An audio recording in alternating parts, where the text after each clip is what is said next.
大家好，我老牛啊，今天给大家带来是这两个从水友鬼头遥香香那边借的，由 Evolution Toys 所推出的 HF 红超人和美洛斯奥特曼，都算是比较冷门的特摄角色吧。我们这边简单过一下包装盒，我们先来看一下这个美洛斯奥特曼吧。虽然说它与安杜鲁美洛斯撞名啊，但是这两者并没有什么直接关系。这个美洛斯奥特曼呢，是由漫画家内山守在奥特曼系列漫画中设计的一个原创角色吧。也正因如此，它的周边是非常少的。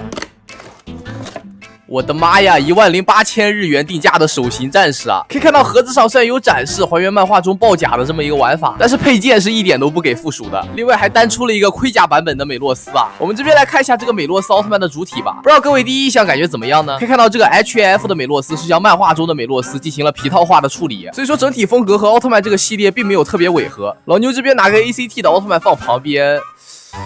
也能看出来这是一个系列的吧，其实。不过这个美洛斯奥特曼的设计，因为是漫画嘛，所以说设计的肯定是不太常规的。这个头设计的确实是很张扬啊。要知道这个美洛斯是早在1975年就登场的角色，昭和时期的奥特曼远没有现在这么花哨啊，不知道当时的人能不能接受这么一个造型呢？然后这个眼睛里是有类似于鱼鳞状的纹理的，可以看到啊，这点做的还是挺漂亮的吧。然后这个胸灯通体是偏绿色的，而且通体做的比较透亮嘛，里面能看到一个银色的桩连接着这个胸灯。话说这个背后的花纹是不是做的有点过于有野性了？然后这个胳膊是做出了一处平转关节，但是可以看到这个关节的分割还是挺草率的吧。然后手上有个手环，这个是干嘛的？老牛就不知道了。有研究漫画的可以给老牛科普一下。我们来看一下这个人偶的可动性吧，头部向上向下基本上是没什么问题的，但是左右的可动性就非常一般了。手臂平抬90度略低一些，曲肘的幅度还是相当不错的。胸腰各个方向的可动性就非常一般了。大腿前踢90度略低，侧踢也是将近90度，屈膝的幅度相当不错，脚的左右接地性也很不错。终于玩到这家厂出的可动性稍微好一点的玩具了。虽然说可动性也没有说特别好吧，但是终于是能玩了呀，这个可动性。但这个厂本来定价就很高，再加上国内没有代理，到国内的就更高了，什么配件都没有，就要将近6张啦。总之还是挺不推荐买的吧。接下来我们来看这盒痰盂头先生吧。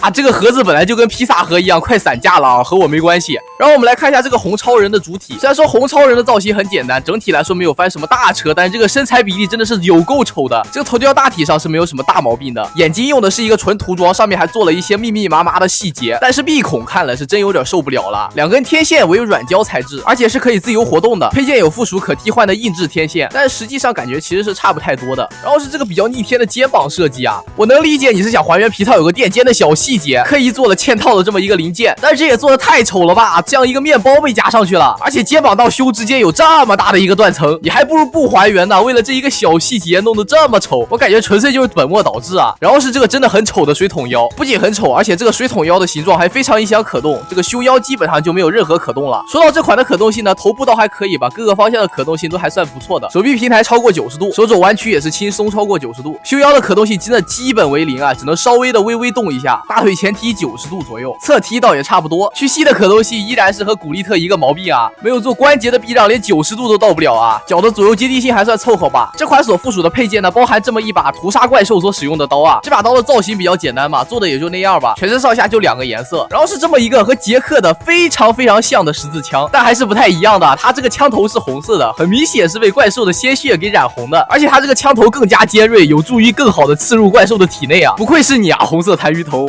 OK， 那么以上就这款红色痰盂头的情况了。这款红超人的市场价也是要一个4张左右，但是因为是早期产品嘛，素质真的是一言难尽啊。如果单纯只是想买来玩个梗的话，其实真的没有太大必要啊。OK， 那么以上就本期视频全部内容，ACT 系列的对比内容已经在路上了，各位稍安勿躁，咱们下期视频再见。